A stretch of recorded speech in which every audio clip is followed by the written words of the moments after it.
All right, so let's talk about weight fluctuations. So we're going to talk about the difference between what is kind of your true weight, what is a fluid weight, and then kind of how that relates to what you see on the scale. So the more common reasons why your weight might be high is because things like higher salt intake, a change in kind of meal rhythm.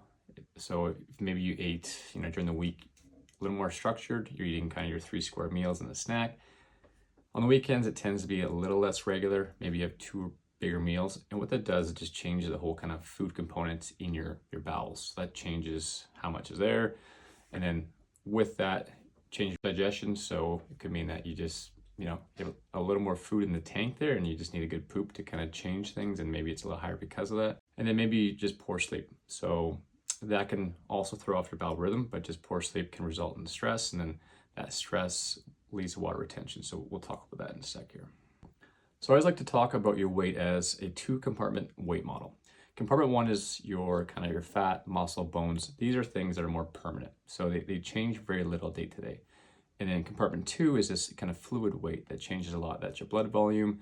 That's the water in your cells, also the water in your blood. So depending on your hydration status, that can be higher or lower. And there's large daily fluctuations to this compartment 2. So this is usually what you see. It change on the scale. If it's drastic changes day to day, is predominantly compartment 2. Compartment 1 is going to change or increase, decrease based on your caloric intake slowly. We're talking a few 100 grams per day, but not pounds. So if you're seeing a 2 to 3 pound shift on the scale, that's likely due to compartment 2 changing. So that's largely affected by things like salt intake. So the more salt you have in your diet, water follows. A higher carbohydrate intake. So if you have more carbs, but kind of calories created equal, that's going to result in some water retention. That's just because some of these carbs will retain water, especially when it's stored in your muscle. It's something called glycogen, which I'll talk about in a sec.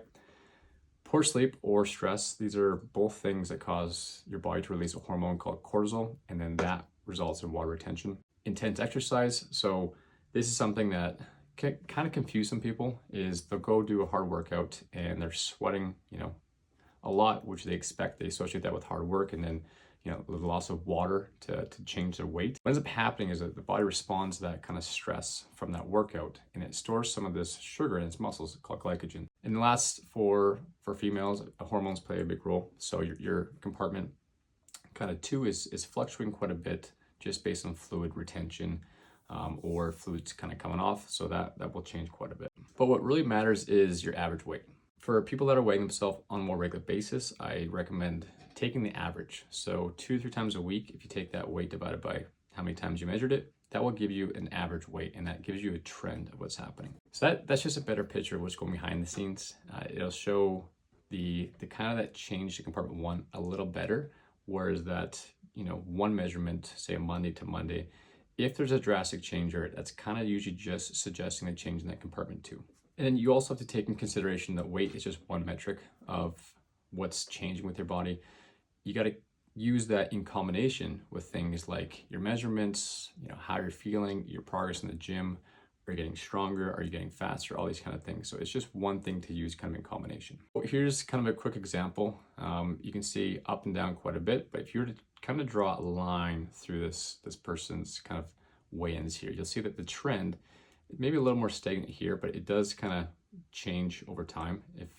If you can refer back to your math days, it's kind of the slope of what's happening here. So that when I assess clients' weight loss progress, either gaining or loss, I'm looking at the average trend that's happening. So that's what I'm more concerned about, not too concerned about the average or the day-to-day fluctuations. And then 2 common scenarios I see with people that they kind of tend to panic about is what happens to their weight after drinking alcohol, or what I kind of call snackcidents. So what can happen with drinking alcohol is that a few things. One is that you tend to sleep quite poorly. So that can then affect that whole sleep component. So kind of calories created equally. If you didn't have excess calories that day, the weight might still go up just because you slept quite poor. And you may have fell asleep, and alcohol is something that will help you kind of maybe fall asleep, but the quality of that sleep is quite poor. So that can result in that kind of stress response and that kind of fluid onboarding. People, when they drink, they tend to snack on things that are a little saltier as well, or a higher kind of carbohydrate intake. So Kind of going back to some of the things that influence these kind of compartment 2, with drinking comes a lot of extra of those things. All that to say, just because you drink alcohol, because the weight goes up, doesn't mean that you've actually gained that weight. Just take in consideration there's other things that affect this kind of compartment 2 that you might have done while drinking alcohol, even though you're in a kind of a calorie, kind of a net 0. And then Snackcidents, very similar to the drinking alcohol, have this episode where they're just snacking on things and they end up kind of eating a lot. Is one, they tend to be salty, they tend to be usually more carbohydrate rich. I find most often what ends up happening is when people have these, 2 scenarios, they don't gain weight, they just maybe have not lost weight. So if their focus was fat loss, they might see the weight go up 2 or 3 pounds. But then if their caloric intake was actually just maintenance and it didn't result in a surplus, over 2 or 3 days that weight kind of goes back to normal. And then maybe in some cases they did go, have a caloric surplus, but it's not as drastic as they thought it was. So in 2 to 3 days, maybe they gained, 0.25 pounds. It's very rarely that like the next day weight.